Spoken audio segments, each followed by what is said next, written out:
Welcome to speed up education YouTube channel. तो आज हम बात करेंगे केमिस्ट्री के अपने क्लास 2 की। तो क्लास 2 के अंतर्गत आज हम बात करेंगे सब्सटेंस एंड इट्स नेचर के बारे में, यानी सब्सटेंस और उसकी जो प्रकृति के बारे में आज हम लोग जानेंगे कि आखिर सब्सटेंस की प्रकृति क्या होती है और उसके क्या क्या गुण होते हैं। तो इसके बारे में आज हम लोग जानेंगे, ठीक है। तो पहले देखिए सब्सटेंस के अगर जो हिंदी मीडियम वाले हैं उनके लिए बता दूं, सब्सटेंस का मतलब होता है पदार्थ। तो इसका मतलब होता है पदार्थ। तो पदार्थ या इसे हम लोग क्या कहते हैं, एक वर्ड और यूज कर सकते हैं इसके लिए हम लोग, मैटर। तो इसके बारे में आज हम लोग पढ़ेंगे। तो सबसे पहले हमको पता होना चाहिए आखिर सब्सटेंस होता है क्या है। तो सब्सटेंस एंड अगर केमिस्ट्री की बात करें तो इसको हम लोग जनरली बोल सकते हैं substance in the sense chemical, क्योंकि केमिस्ट्री जो है केमिकल्स का विज्ञान है। तो इसको हम लोग एडजस्ट, अगर हमको इसको एक वर्ड में यूज करना हो तो हम लोग सब्सटेंस को एज अ केमिकल भी क्या कर सकते हैं, बोल सकते हैं, ठीक है। तो इसके अंदर हम लोग बात करें कि सब्सटेंस होता क्या है, तो सब्सटेंस एक ऐसा क्या होता है, तत्व होता है या एक ऐसा पदार्थ होता है जो क्या है, स्पाइस यानी जो स्पेस यानी जो क्या होता है, आकार, यानी जिसमें कुछ आकार होता है, वजन होता है, ठीक है, उसका कुछ क्या होती है, डेंसिटी होती है, यानी घनत्व होता है। तो क्या कहलाता है आपका, सब्सटेंस कहलाता है। तो यानी इससे समझ में हमको आ रहा है कि सब्सटेंस एक ऐसी क्या है, तत्व है जो क्या करती है, स्थान घेरती है। तो इससे हमको इसके क्या है, कुछ गुण मिल रहे हैं, यानी कुछ गुण, यानी इसकी कुछ फिजिकल क्वालिटीज हमको यहाँ पर क्या है, देखने को मिल रही है। तो आइए देखिए इसकी कुछ फिजिकल क्वालिटीज को हम लोग क्या है यहाँ पर नोट डाउन करेंगे। तो देखिए इसकी फिजिकल क्वालिटीज की हम बात करें सब्सटेंस की, तो इसको हम इस तरह लिख सकते हैं कि फिजिकल क्वालिटीज यानी फिजिकल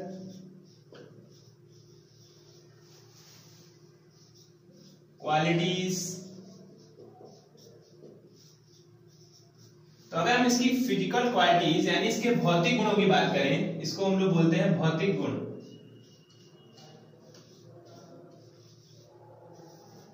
इसके हम भौतिक गुणों की बात करें तो कोई भी अगर सब्सटेंस है, अगर वो क्या है, नेचर में क्या कर रहा है, एग्जिस्टेंट है उसका अगर है, तो उसके अंदर कुछ जो इसके कुछ क्या होंगे, भौतिक गुण होंगे। वो होंगे सबसे पहले आपका होगा, उस सब्सटेंस के अंदर उसका क्या होगा, मास होगा। क्या होगा, मास होगा। मास इन द सेंस उसका अपना एक खुद का द्रव्यमान होगा। क्या होगा, द्रव्यमान होगा। और अगर हम इसके सेकंड फिजिकल क्वालिटी की बात करें तो इसकी जो सेकंड फिजिकल क्वालिटी होगी कि उसमें क्या होगा, उसमें आयतन होगा, यानी उसमें वॉल्यूम होगा। क्या होगा आपका, volume. Volume in the sense आयतन। क्योंकि मैंने जब आपको बताया कि कोई ऐसी पदार्थ जो क्या है, स्थान घेरती है, यानी उसमें जब आयतन होगा तभी तो वो क्या होगा, स्थान को क्या करेगा, ऑक्यूपाई करेगा, ठीक है। तीसरे की हम बात करें तो उसमें क्या होता है, अपना खुद का क्या होता है, वेट होता है। क्या होता है, खुद का वेट होता है, यानी भार होता है, ठीक है। और अगर इसके हम चौथे भौतिक गुण की बात करें जो एक महत्वपूर्ण है, वो उसमें क्या होती है, डेंसिटी होती है। इसके अंदर क्या होती है, डेंसिटी होती है उसकी, यानी उसका खुद का घनत्व होता है। तो यानी हम बात करें सब्सटेंस की तो इसके अंतर्गत हमको क्या है, उसकी कुछ प्रमुख क्या दिख रही है, फिजिकल क्वालिटीज दिख रही है, जो कुछ इस प्रकार है। जैसे उसका क्या होगा, एक पर्टिकुलर मास होगा, ठीक है, यानी द्रव्यमान होगा, ठीक है।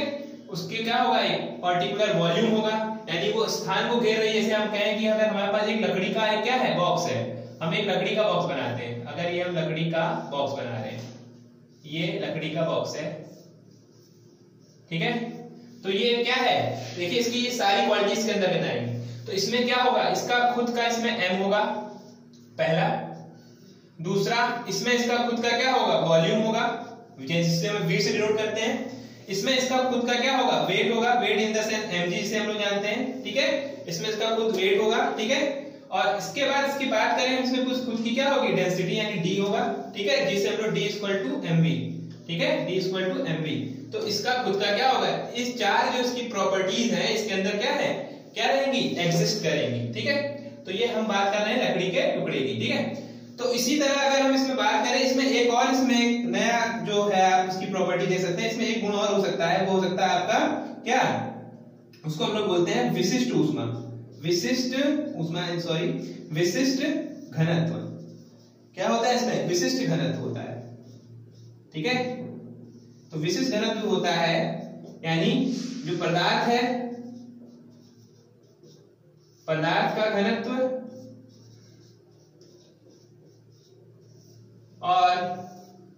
4 डिग्री पर पानी का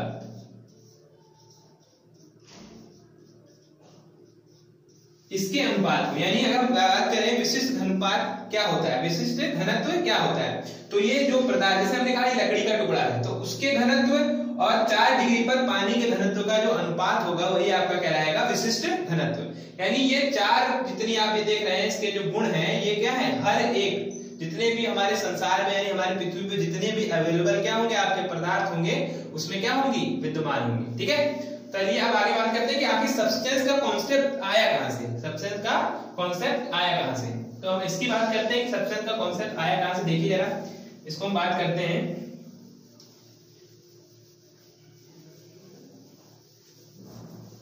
तो सब्सटेंस का कॉन्सेप्ट हमारा आया 18वीं सेंचुरी में। ठीक है, 18वीं शताब्दी में, 18th सेंचुरी, 18वीं शताब्दी में एक साइंटिस्ट हुआ करते थे, उनका नाम था जोसेफ प्राउस्ट। ठीक है, तो उनने कुछ ऐसे कुछ लिए कंपाउंड जो हमको क्या है, जिससे हमको सब्सटेंस के बारे में क्या है नॉलेज प्राप्त हुआ। ठीक है, तो उन्होंने क्या लिया था उस समय, उन्होंने कॉपर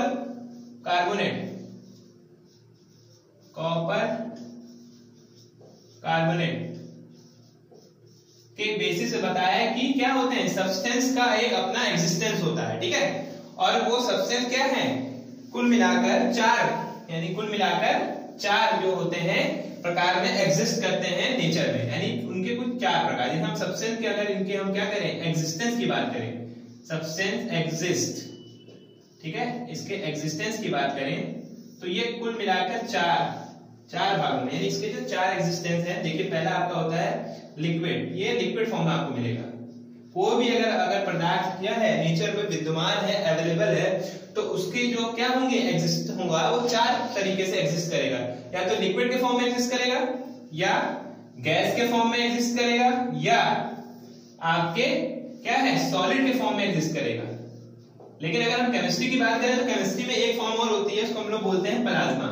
तो प्लाज्मा के फॉर्म में भी क्या है, वो आपको एग्जिस्टेंस उसका मिल जाएगा। ठीक है, लिक्विड इन द सेंस इसको हम लोग बोलते हैं द्रव, इसको बोलते हैं गैस, इसको बोलते हैं ठोस, और प्लाज्मा को प्लाज्मा ही बोलते हैं। ठीक है, तो ये है आपका इसका एग्जिस्टेंस, यानी इसकी अवस्था है या एग्जिस्टमेंट जो इसका है नेचर में जो ये अवेलेबल है, हमको कोई भी सब्सटेंस है वो हमको 4 रूपों में क्या है अवेलेबल है। वो आपका हो गया आपका लिक्विड, जिसको मैंने बताया द्रव, ठीक है, सेकेंड आपका हो गया गैस, ठीक है, थर्ड हो गया आपका सॉलिड, और 4 हो गया आपका प्लाज्मा। ठीक है, तो ये सब्सटेंस की सबसे बड़ी क्वालिटी होती है कि अगर कोई सब्सटेंस अगर वो लिक्विड फॉर्म है, ठीक है, तो उसको गैस फॉर्म में चेंज किया जाता है, यानी इनका आपस में जो है कन्वर्जेशन क्या है आपस में, यानी कन्वर्जन आसान है। ठीक है, और उसके लिए हमको जरूरत पड़ती है कुछ ऐसी क्या है कंडीशंस लगाई जाती है जिसके द्वारा इनको हम क्या कर सकते हैं आपस में इंटरचेंज कर सकते हैं। ठीक है, तो देखिए अब इसके बारे में बात करेंगे कि आखिर कोई भी अगर सब्सटेंस अपनी नेचुरल क्या है स्टेट में है, उसको दूसरे स्टेट में, यानी जैसे हम कहें वो लिक्विड स्टेट में है, ठीक है, अगर वो लिक्विड स्टेज में है वो गैस में कैसे चेंज होगा, सॉलिड में है तो कैसे चेंज होगा इसमें, ठीक है, गैस में। तो इसके बारे में हम लोग जानेंगे कि किस किस कंडीशन में ऐसा हो सकता है। ठीक है, तो इसके हम बात करते हैं। चलिए देखिए, एक मैं इसका एग्जांपल लूंगा, बड़ा थोड़ा इजी एग्जांपल लूंगा ताकि आपको समझ में आए कि मैं क्या बताना चाह रहा हूं। तो देखिए इसमें ये बताना चाह रहा हूं मैं कि अगर जैसे कोई बर्फ का टुकड़ा है, ध्यान समझिएगा, मैं कहूं अगर बर्फ का टुकड़ा है, यह आपका बर्फ का टुकड़ा है, ठीक है, तो अगर मैं इसके फॉर्म की बात करूं यानी ये किस अवस्था में, तो आप बोलेंगे ये किस अवस्था में, ठोस अवस्था में। ठोस यानी इसकी जो स्टेट है वो क्या है, ठोस है, यानी क्या है ये सॉलिड है, क्या है सॉलिड है। अब इसको मैंने कन्वर्ट कर दिया किसमें, मैंने इसको कन्वर्ट कर दिया द्रव में। क्या कर दिया, द्रव में, द्रव इन द सेंस लिक्विड। तो अब यहां पर एक कोई ऐसा क्या है, एक ऐसी कोई युक्ति है जो यहाँ पर इन दोनों के बीच में क्या है लगी है, चैन का काम कर रही है। यानी कोई ऐसी चीज है कि जो बर्फ को यानी जो ठोस है उसको द्रव में यानी लिक्विड है, जिसमें यहाँ पर द्रव को बोले, मैं बोलूं इन द सेंस पानी में चेंज हो गया, किसमें चेंज हो गया, पानी।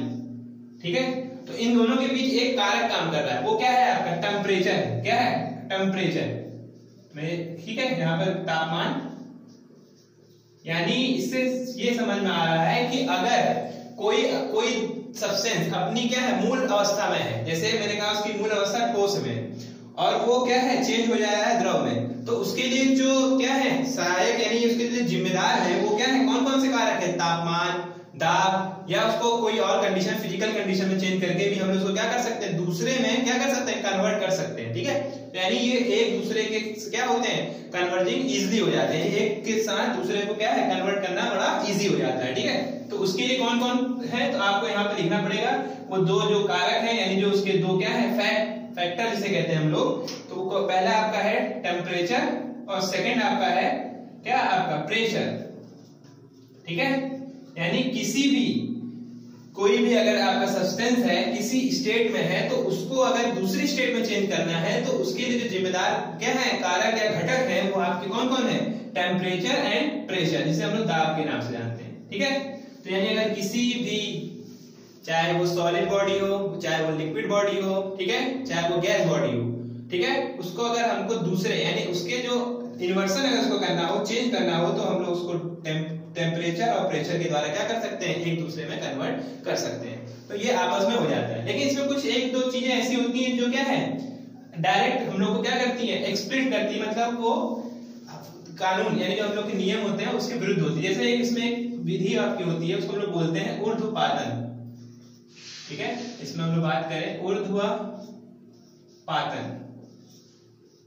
ठीक है, तो देखिए जनरली जो आपके क्या होते हैं सॉलिड बॉडी होती है। ठीक है, तो एक नया है यहाँ पर आया है टॉपिक ऊर्ध्वपातन, जिसके बारे में हम पहले बात करेंगे क्या है ऊर्ध्वपातन। ठीक है, तब समझेंगे कि क्या है।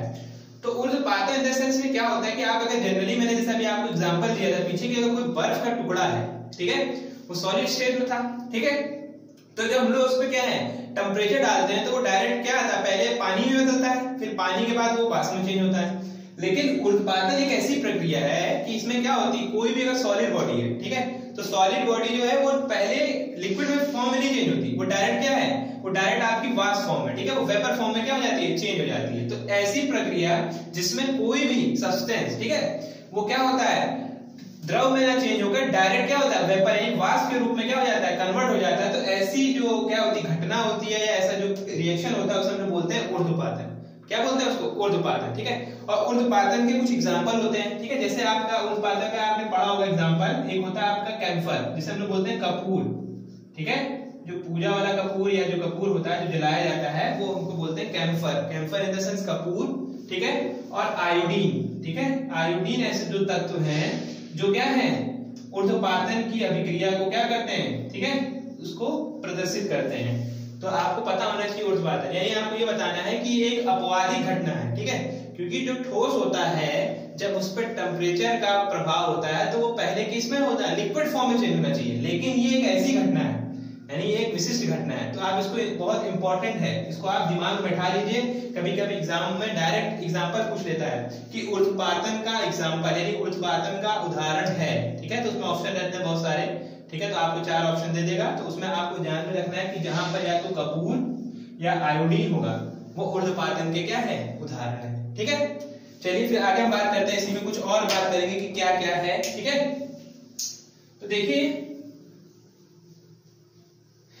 तो मैंने इसमें आपको बताया कि सब्सटेंस जो होता है इसको हम लोग क्या कर सकते हैं, कैन बी सेपरेट, मतलब इसको अलग कर सकते हैं। क्या कुछ ऐसी विशिष्ट घटनाएं जैसे टेम्परेचर पर उसको मतलब उस पर टेम्परेचर डाला जाए या प्रेशर डाला जाए तो उसको हम लोग क्या कर सकते हैं, सेपरेट कर सकते हैं, अलग अलग कर सकते हैं। ठीक है, तो इसी में अगर बात करते हैं कि अब सब्सटेंस जो होते हैं ये भी कई भागों में ये क्या हो जाता है, आगे डिवाइड हो जाता है। तो सब्सटेंस के बाद देखिए इसमें अगला जो एक वो आता है वर्ड आता है एलिमेंट आता है। इसमें क्या आता है, एलिमेंट। ठीक है, एक इसी के घटक हैं ये जो सब्सटेंस है कोई पदार्थ, ये क्या है आपको मुक्त अवस्था में पाया जाने वाला है और इसी के ये क्या है कुछ घटक हैं। ठीक है, जिसको आपको जानना है। और इसमें ये सबसे बड़ी बात है, आज तक ये सबसे बड़ा क्या बना हुआ है, ठीक है, चर्चा विषय बना है कि इनकी एकदम मतलब जो कहते हैं सटीक यानी एकदम जो एक्यूरेट जो डिफिनीशन है अभी कोई साइंटिस्ट दे नहीं पाया है। ठीक है, तो इसमें बस चलता है कि सब्सटेंस क्या है, सब्सटेंस से एलिमेंट क्या है। ठीक है, तो इसको हम लोग देखेंगे कि सब्सटेंस का एक घटक है एलिमेंट, ठीक है, जिसे हम लोग बोलते हैं तत्व, जिसे हम लोग बोलते हैं तत्व। ठीक, और इसका दूसरा एलिमेंट होता है कंपाउंड। क्या होता है, कंपाउंड। ठीक है, जिसे हम लोग बोलते हैं यौगिक। ठीक है, और इसी में कई चीज, एक चीज और होती है, वो होती है मिक्सचर, जिसे हम लोग कहते हैं मिश्रण। ये है आपका मिश्रण, यानी जो सब्सटेंस होता है वो भी आगे जाके तीन, ठीक है, तीन उसके जो है कंपोनेंट बढ़ते हैं। किसमें किसमें? वो एलिमेंट कहला सकता है, कंपाउंड हो सकता है और मिक्सचर हो सकता है। तो हम तीनों के बारे में जानेंगे कि आखिर कंपाउंड, ठीक है, आपका एलिमेंट और मिक्सचर आखिर होता क्या है, इसके बारे में हम लोग जानते हैं। ठीक है, तो सबसे पहले हम लोग बात करेंगे, ठीक है, एलिमेंट की बात करेंगे। ठीक है, हम लोग एलिमेंट की बात करेंगे कि क्या होता है एलिमेंट। ठीक है, तो तत्व जो होता है, क्योंकि अगर तत्व की हम बात करें, अगर हम बात कर रहे हैं तत्व की, तो तत्व जो होता है एक ऐसा शुद्ध पदार्थ होता है जो हमको नेचर में क्या है, फ्रीली, यानी जो है मुक्त अवस्था में, यानी स्वतंत्र अवस्था में प्राप्त होता है।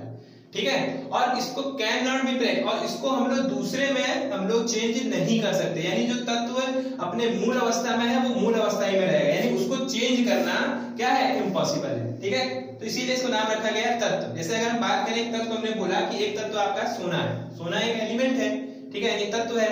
अगर हम उस पर चाहे जितना प्रेशर डालें, चाहे जो करें, वो अपनी मूल अवस्था को नहीं खोएगा, यानी वो सोना है तो वो सोना ही रहेगा। ठीक है, तो इसी को हम लोग बोलते हैं वह शुद्ध पदार्थ जो प्रकृति में, ठीक है, ठीक है, जो मुक्त अवस्था में प्राप्त होते हैं, वो क्या कहलाते हैं, आपके तत्व कहलाते हैं। क्या कहलाते हैं? तत्व कहलाते हैं। जिसे हम लोग बोल सकते हैं कि एलिमेंट इज अ फैक्ट, ठीक है, दैट क्या है, occurs in a nature in a free, ठीक है, दैट्स कॉल्ड अ एलिमेंट। उसे क्या बोलते हैं? एलिमेंट बोलते हैं। ठीक है, तो आगे हम बात करें एलिमेंट में कि एलिमेंट आखिर जैसे क्या क्या है।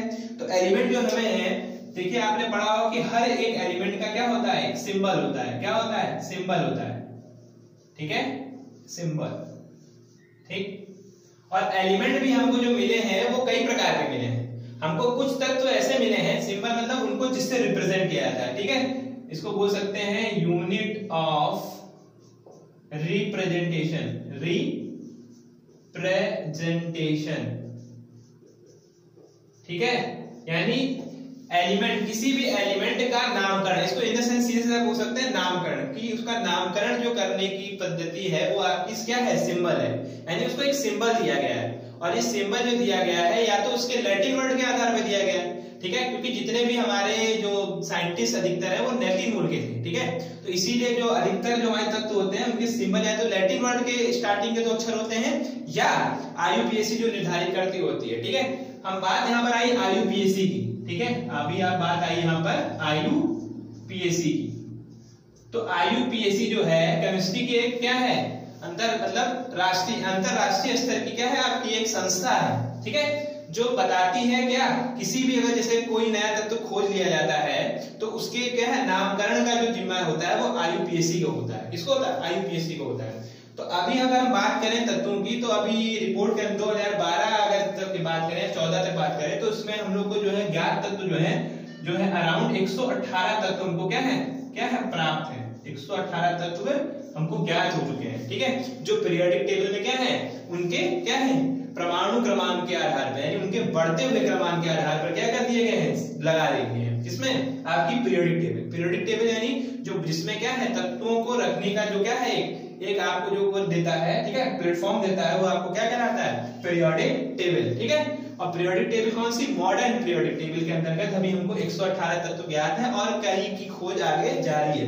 ठीक है, तो उनका नामकरण जो रखता है वो IUPAC रखता है। तो IUPAC इन द सेंस होता है international unit of pure and applied chemistry. ठीक है, तो इसका जो फुल फॉर्म होता है, पहले जब आप एग्जाम देते होंगे हाई स्कूल तो उसमें बहुत ही क्वेश्चन फंसाया जाता है, लेकिन कभी कभी हो सकता है कि आ जाए, लेकिन वैसे ये इंपॉर्टेंट नहीं है। लेकिन आप जान लीजिए कि इसका जो फुल फॉर्म होता है वो होता है international unit of pure and applied chemistry. ठीक है, तो इसके बारे में बात कर रहे हैं। तो सिंबल होता है, जैसे अगर हम कोई एक नॉर्मल बात करें, ठीक है, जैसे हम बात करें, हमने बात किया सोडियम। ठीक है, तो सोडियम के लिए एक सिंबल यूज किया गया है Na। ठीक है, ये Na इसका क्या है, सिंबल है। ठीक है, तो ये लैटिन वर्ड से निकला है, जिसके कारण यहाँ पर ये Na हो गया। ठीक है, तो हमको जानना है कि कुछ एलिमेंट क्या होते हैं, जैसे उनका मूल रूप नाम होता है उसी का आधार पर रख दिए जाते हैं, और कुछ ऐसे होते हैं कि जिनका नाम क्या होता है, उनके लैटिन वर्ड के आधार पर रखा जाता है। ठीक है, तो एलिमेंट को आपको क्या याद रखना है कि ऐसे तत्व, ठीक है, यानी ऐसे पदार्थ जो हमको क्या है, पृथ्वी पर मुक्त अवस्था में प्राप्त होते हैं। ठीक है, और इनको क्या है उसकी मूल अवस्था से पृथक नहीं किया जाता, अलग नहीं किया, ठीक है। कांट भी क्या बोलेंगे इसको हम लोग, कांट भी चेंज इनटू अदर, ठीक है, बाय टेम्परेचर और प्रेशर, यानी इसको हम चाहे जितना ताप या ताप डाल दें ये अपनी मूल अवस्था को नहीं खोते हैं, ठीक है। तो वो कहलाते हैं आपके एलिमेंट कहलाते हैं, ठीक है। तो बात हुई एलिमेंट की, ठीक है। अब आगे बात करते हैं हम कंपाउंड की। किसकी बात करेंगे हम लोग, कंपाउंड की, ठीक है। देखिए कंपाउंड क्या होता है,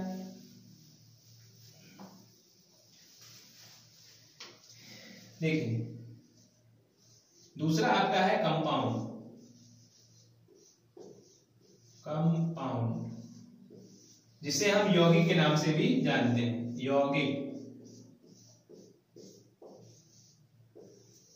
देखिए अब ये क्या है, देखिए कंपाउंड के शुरुआत में आ रहा है कम, ठीक है। कम मतलब होता है कॉम्बो, ठीक है। ये क्या होता है, एक या एक से अधिक एलिमेंटों का कॉम्बो होता है। क्या होता है आपको दिमाग में उठाना है, कॉम से COM आ रहा है शुरुआत में, CO in the sense combo. Combo किसका, एक से अधिक तत्वों यानी एलिमेंट्स का जो कॉम्बो होता है। पर इसमें एक चीज होता है कि ये एक क्या होता है निश्चित रेशियो में, यानी ये क्या होता है रैशनल जो उसकी क्या होती है, एक इसकी जो अनुपातिक जो होती है क्या होती है, एक समान होती है, ठीक है। इसको आप किसी भी अनुपात में नहीं ला सकते, उसका जो नियत होता है क्या अनुपात जो होता है आपका नियत होता है, ठीक है।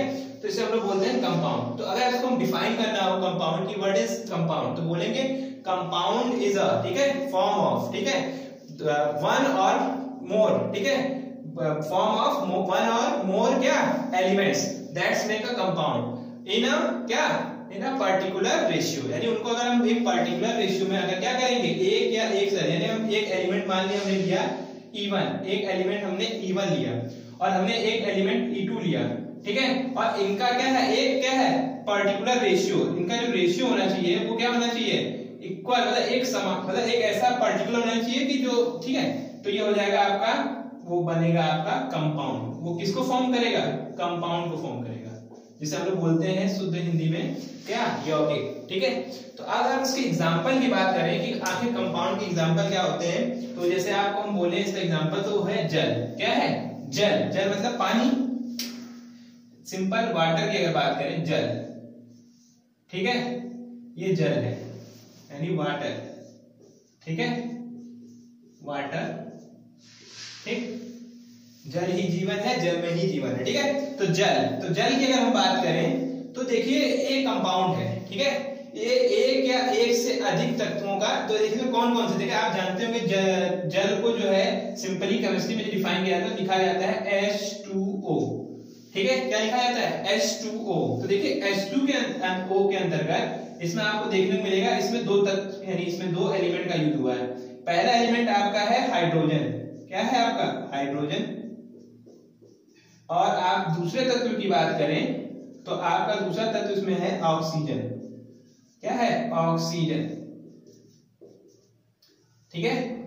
तो यानी इसको अगर हम बात करें कि जल अगर एक यौगिक है तो उसको हम कैसे प्रूव करेंगे कि वो जल एक यौगिक है, क्योंकि इसमें दो, देखिए पहली चीज तो इसकी डिफिनीशन कंप्लीट हो रही किससे, कि यौगिक के अंतर्गत जो क्या होते हैं एक या एक से अधिक, देखिए एक और दो यानी एक से अधिक हो गया यानी दो, ठीक है, एक से अधिक क्या होते हैं एलिमेंट क्या होते हैं इन्वॉल्व होते हैं। तो इसमें दो आपके एलिमेंट क्या है इन्वॉल्व है, वो कौन कौन से हैं आपके, हाइड्रोजन है, ऑक्सीजन है, ठीक है। तो हाइड्रोजन और ऑक्सीजन का जो रेशियो होता है वो 2:1 का होता है, किसका होता है 2:1 का।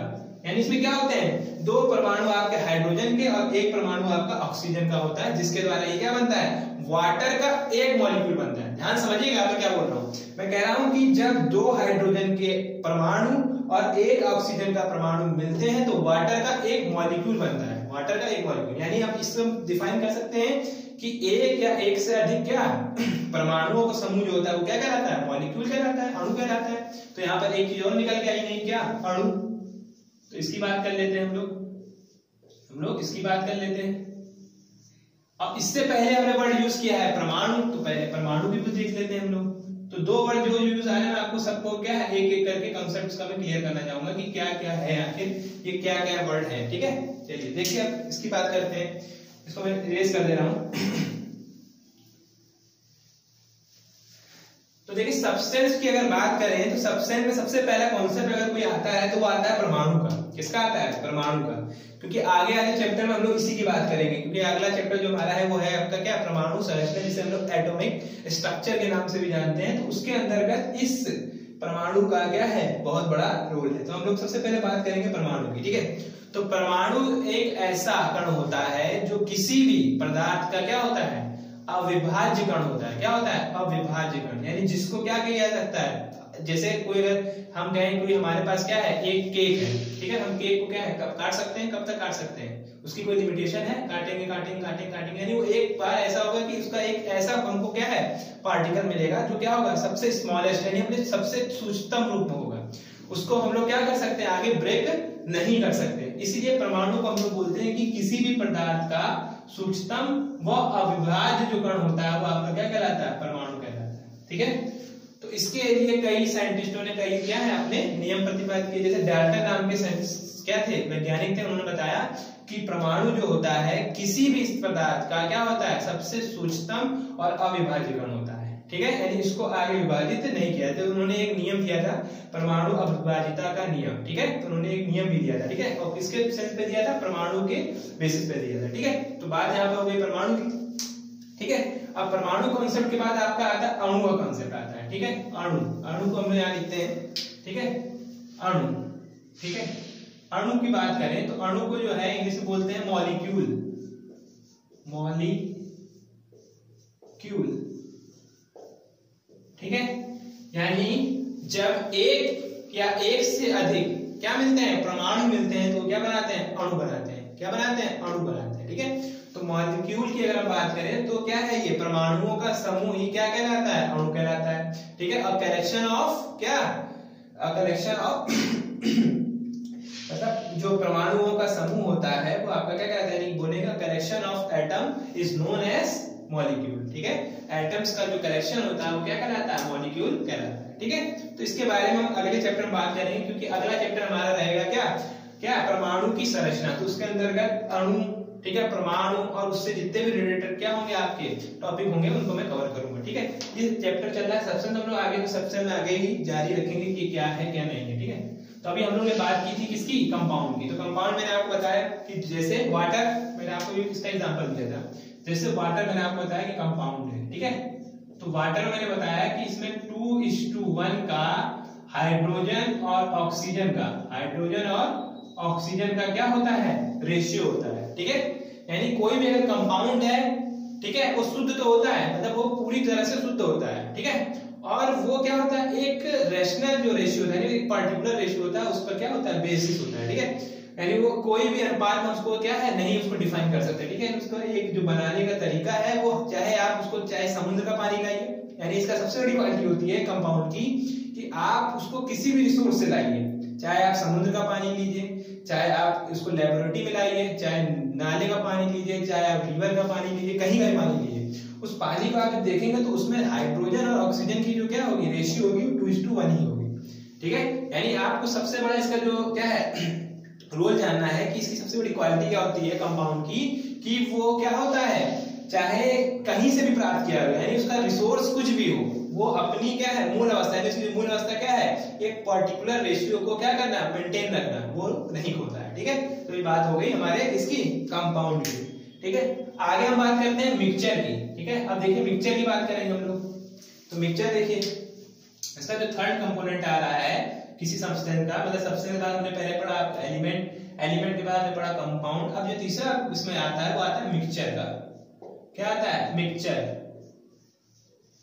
तो यहां पर हम उसको लिखेंगे मिश्रण। क्या? मिश्रण, ठीक। तो अगर हम मिक्सचर की बात करें तो मिक्सचर भी एक ऐसा ही क्या है? सब्सटेंस का एक पार्ट है, ठीक है। लेकिन देखिए अभी जो हमने शुरुआत के दो पढ़े, आप चाहे हम बात करें एलिमेंट की बात करें, चाहे हम बात करें किसकी? कंपाउंड की, वो जो दोनों हमको मिले थे वो ऐसे पदार्थ जो शुद्ध रूप में थे। क्या थे? शुद्ध रूप में थे, ठीक है। लेकिन मिक्सचर एक अशुद्ध पदार्थ होता है। क्या होता है? अशुद्ध पदार्थ। क्यों? अब देखिए अशुद्ध क्यों बोला गया इसको? क्योंकि इसमें जो इनका जो कोई जो मतलब इसका जो कंपोजिशन होता है, यानी इसका जो मिलान होता है, वो कोई भी रेशियो, इसका कोई रेशियो फॉलो नहीं करता, कोई भी रेशियो में फॉलो नहीं करता। जैसे एलिमेंट की बात करें, वो देखिए हमने बताया कि वो शुद्ध रूप में आपको प्राप्त हो गया, और वो भी क्या है, चाहे उसको चाहे जितना प्रेशर कर दिया जाए वो अपनी मूल अवस्था को नहीं छोड़ता। वही मैंने बताया कंपाउंड के बारे में शुद्ध इसलिए है क्योंकि वो चाहे जिस रिसोर्स से प्राप्त हो, वो क्या है, अपने जो उसका जो एक बेसिक रूल है कि वो पर्टिकुलर रेशियो को फॉलो करेगा, वो उसको क्या है, नहीं होता है। लेकिन अगर मिक्सचर की बात करें तो मैंने इसको इसलिए बोला कि इस क्या है, ये एक अशुद्ध पदार्थ है, यानी एक अशुद्ध सब्सटेंस है। क्यों?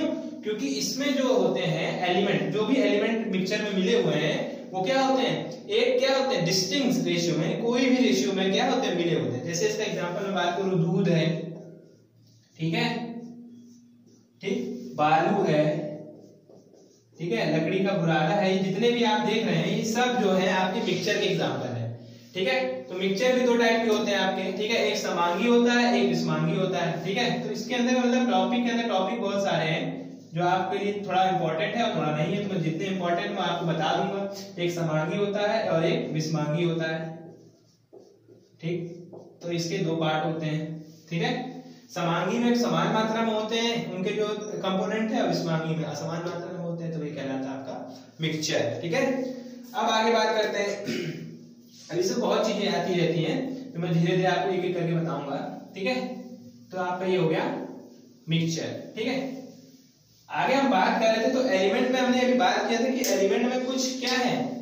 देखिए, एलिमेंट थोड़ा इंपॉर्टेंट इसलिए है क्योंकि सारा जो हमारी जो पीरियोडिक टेबल हो, चाहे जितनी भी हमारी केमिकल रिएक्शन हो, उसमें हम लोग एलिमेंट का ही यूज करते हैं। किसका यूज करते हैं? एलिमेंट। तो इसलिए मैं इसको थोड़ा जोर से मतलब इसको पढ़ाने की कोशिश कर रहा हूँ कि इस पे ज्यादा ध्यान दिया जाए। तो देखिए, एलिमेंट के अंतर्गत जो है कुछ होते हैं आपके, ध्यान से समझिएगा इसको, जो हमको एलिमेंट प्राप्त होते हैं तो उसमें कुछ हमको मेटल प्राप्त होते हैं। ठीक है, अब यहाँ से नया कॉन्सेप्ट है कि उसमें कुछ हमको मेटल मिल जाते हैं और कुछ हमको नॉन मेटल मिल जाते हैं। क्या मिल जाते हैं? नॉन मेटल मिल जाते हैं, मेटल एंड नॉन मेटल। तो एक नया कॉन्सेप्ट यहाँ से, इसके बारे में हम लोग आगे डिटेल जानेंगे, क्योंकि जब मैंने कल आपको सिलेबस दिखाया था उसमें एक चैप्टर ही था क्या, मेटल एंड नॉन मेटल। ठीक है, तो वो एलिमेंट के ही पार्ट है, वो एक एलिमेंट है, उसमें कुछ एलिमेंट क्या होता है आपके मेटेलिक फॉर्म के होते हैं, कुछ नॉन मेटेलिक फॉर्म के होते हैं। ठीक है, तो मेटल की अगर बात करें तो मेटल जो होता है उसकी कुछ क्वालिटियां होती है। ठीक है, अगर आप मेटल की बात करें तो हर मेटल की एक अपनी सबसे बड़ी क्वालिटी होती है कि सबसे पहले कि उसमें लस्टर होता है। लस्टर मतलब होता है इसमें चमक होती है। ठीक है, जैसे हम चांदी की बात करें तो चांदी का अपना एक गुण है कि उसमें क्या होती है, अपनी एक चमक होती है। ठीक है, ठीक है, तो लस्टर होता है उसमें। ठीक है, उसमें डक्टिविटी होती है, यानी उसको क्या है, हम लोग कितना भी क्या कर सकते हैं, फैला सकते हैं, प्रसार कर सकते हैं। और उसमें एक और वर्ड यूज होता है, आघात वर्धन क्षमता, यानी उसमें चाहे जितना आघात, जैसे लोहा होता है, लोहा क्या है, पीटने के लिए क्या है, फेमस है, यानी उसको चाहे जितना पीट दिया जाए लेकिन उसमें कोई असर नहीं पड़ता। ठीक है, यानी ये 3-4 क्वालिटी होती है मेटल की। अगर मेटल की बात करें, अगर आपको पहचानना कि मेटल क्या है, सबसे पहली है कि मेटल क्या है, अपनी खुद की चमक रखता है। तो मैं इसको यहाँ पे लिख दे रहा हूँ थोड़ा आपके उसके लिए, बाकी इसके बारे में हम लोग डिटेल में आगे जानेंगे, क्योंकि अभी सब्सटेंस था, मैं इसमें सोचा आपको स्कीम बता दूं। ठीक है, तो इसको हम लोग बोलते हैं लस्टर, उसमें अपना खुद का होता है। ठीक है, उसमें खुद का लस्टर। ठीक है, उसके बाद इसमें होता है क्या, इसमें आघात वर्धन क्षमता। ठीक है, यानी कितना भी आघात कर दिया जाए वो वैसे, ठीक है, वैसे का वैसे ही। ठीक है, आघात वर्धन क्षमता। ठीक है, और आपका क्या है, उसको किसी भी आकार में हम लोग फॉर्म कर सकते हैं। ठीक है, उसे बोलते हैं माइलेबिलिटी। ठीक है, मतलब उसको हम लोग किसी भी माइलेबल होता है, वो क्या होता है, कोई भी अगर आपका मेटल है वो माइलेबल होता है, यानी उसको हम लोग किसी भी फॉर्म में, यानी तार बना सकते हैं, जैसे हम सोने का तार बना सकते हैं, लोहे का तार बना सकते हैं, वो माइलेबल है। ठीक है, वो हम उसको अपने अकॉर्डिंग क्या है, ढाल सकते हैं। ठीक है, तो ये मेटल की कुछ क्वालिटी होती है। और मेटल की सबसे बड़ी क्वालिटी होती है कि अगर उसको हम लोग क्या है, वाटर यानी जल के साथ उसको रिएक्ट करता है, वो हाइड्रोजन देते हैं। कुछ ऐसे होते हैं नहीं देते हैं, लेकिन मोस्टली जो मेटल होते हैं आपके, यानी धातु, मेटल इन द सेंस धातु जितनी भी होती हैं वो क्या है, पानी के साथ हाइड्रोजन गैस क्या करती है, रिलीज करती है। ठीक है, अब हमारे अगर एलिमेंट कुछ, लेकिन हमारे जो मोस्टली जो एलिमेंट है वो क्या है आपके मेटल फॉर्म के। क्या है, कुछ जितने भी प्राप्त हुए 118 में अधिकतर जो संख्या है, ठीक है, वो मेटलों की है। फिर उसके बाद आता है अगला कॉन्सेप्ट आता है नॉन मेटल। तो कुछ हमारे पास नॉन मेटल भी है। तो non metal in the sense होता है जो गैस फॉर्म में ज्यादा पाए जाने वाले मेटल हैं वो हमको नॉन मेटल है। जैसे हमारा ऑक्सीजन है आपका, ठीक है, O2 यानी oxygen, N2 in the sense nitrogen, और उसके अलावा आपकी कार्बन, ठीक है, जितनी भी ये है, सल्फर, जितने भी आप गैस फॉर्म में देखते हैं ये नॉन मेटल होते हैं। क्या होते हैं, नॉन मेटल होते हैं। ठीक है, तो मेटल और नॉन मेटल इन एलिमेंट का ही एक पार्ट है जिसमें क्या है, कुछ की संख्या धातु, मतलब इसको धातु में रखा गया है, किसी को अधातु में रखा गया है, जिसे हम लोग नॉन मेटल जानते हैं। ठीक है, तो हम लोग को जानने की चीज है। और इसमें एक चीज और जान सकते हैं कि मेटल की एक क्वालिटी और होती है कि इसमें क्या है, कंडक्टिविटी इसकी सबसे ज्यादा होती है। यानी जो मेटल होते हैं इनका सबसे बड़ा गुण होता है यानी चालन, चाहे वो ताप का चालन, ताप इन द सेंस की हीट, यानी हीट का भी क्या करते हैं, एक जगह से दूसरी जगह उसका क्या करते हैं, कंडक्ट करते हैं, चालन करते हैं। और दूसरी बार इसमें क्या होता है, इलेक्ट्रिसिटी, यानी इसमें बिजली, यानी जो आपके विद्युत पढ़ते हैं, विद्युत भी इसमें क्या होता है, चालन, विद्युत चालन भी अच्छा होता है और ताप चालन भी होता है। वहीं नॉन मेटल बात है तो नॉन मेटल उतना ही खराब होते हैं, उनका चालन उतना ही खराब होता है। ठीक है, लेकिन इनकी जो इलेक्ट्रोनेगेटिविटी होती है वो सब हाई होती है इनकी। अगर हम बात करें विद्युत ऋणात्मकता जो होती है, अगर हम नॉन मेटल की क्वालिटी बात करें तो सबसे बड़ी क्वालिटी होती है कि इनकी विद्युत ऋणात्मकता जो होती है, विद्युत ऋणात्मकता,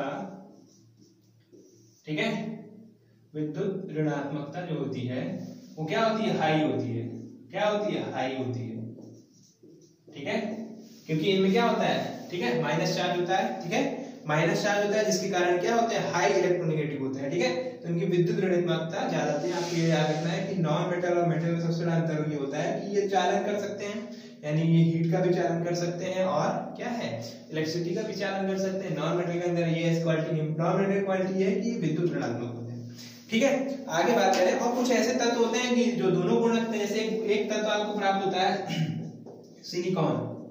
ठीक है, तो सिलिकॉन जो है ऐसा एक वो है, ये दोनों की लगभग दोनों की क्वालिटी रखता है, मेटल और नॉन मेटल दोनों की क्वालिटी रखता है। तो ऐसे तत्व जो मेटल और नॉन मेटल दोनों की रखते हैं तो उसको हम लोग बोलते हैं क्या, ठीक है, ठीक है, अर्धचालक भी बोलते हैं उसको।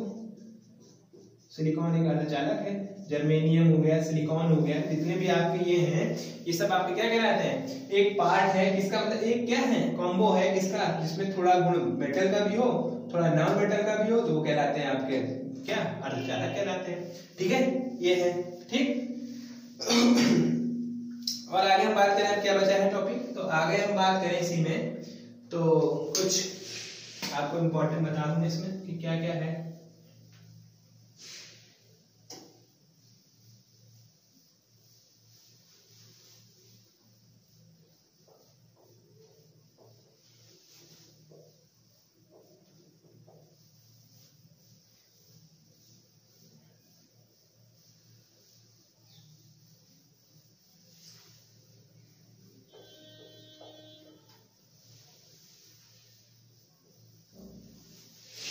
तो थोड़ा इसमें हम लोग थोड़ा एक रिवीजन टाइप में देखेंगे हमने क्या क्या पढ़ा।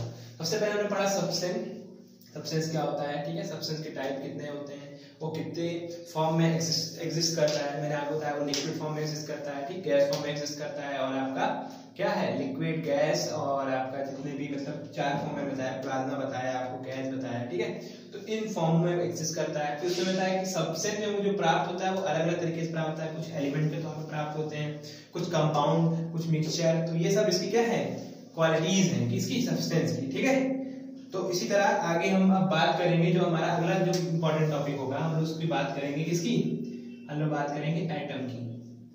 ठीक है, एटम और इसके स्ट्रक्चर के बारे में बात करेंगे अपनी अगली क्लास में। ठीक है, तो आपकी जो अगली क्लास होगी वो होगी एटम और उसके स्ट्रक्चर, जिसको हम लोग नाम देंगे एटॉमिक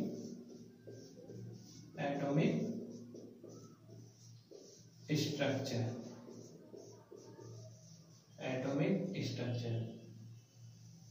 तो हमारी जो अगली क्लास होगी यानी जो क्लास 3 होगी उसको हम लोग बात करेंगे एटॉमिक स्ट्रक्चर की। ठीक है, क्योंकि सब्सटेंस और इस नेचर मैंने आपको सब बता दिया कि इसमें किस चीज का क्या है, जैसे मेटल का क्या नेचर होता है, नॉन मेटल का क्या नेचर होता है। तो मैंने जितने भी आपको लगभग थे सबको मैंने बता दिया कि क्या क्या होता है। ठीक है, और मैंने बताया कि मेटल जो होते हैं आपके क्या होते हैं, उनकी क्वालिटी होती है, उसमें रेस्टर होता है। ठीक है, नॉन मेटल में ऐसा कोई क्वालिटी नहीं होता है। तो जितने भी मैंने आपको इंपॉर्टेंट फैक्ट थे इस चैप्टर से रिलेटेड मैंने आपको बता दिया। ठीक है, तो अगली क्लास में हम लोग मिलेंगे एटम और उसके स्ट्रक्चर के बारे में, जो चैप्टर का नाम होगा एटॉमिक स्ट्रक्चर, जिसे हम लोग बोलते हैं परमाणु संरचना। तो अगला टॉपिक होगा, और ये थोड़ा इंटरेस्टिंग चैप्टर है क्योंकि इसमें बहुत सारे फैक्ट हैं जो आपको मैं बताऊंगा आगे वाले चैप्टर में। ठीक है, तो इसी तरह हमारी जितने भी, चाहे वो आपकी फिजिक्स की क्लास हो, चाहे मैथ की क्लास हो, ठीक है, आरआरबी जेईई से संबंधित, ठीक है, चाहे वो राहुल सर की हो, अखिलेश सर की हो, ठीक है, अभिषेक सर की हो, तो सबको आप देखते रहिए। ठीक है, और बाकी लाइक और शेयर जरूर करें। ठीक है, थैंक यू वेरी मच। ठीक है, जय हिंद, जय भारत। ओके।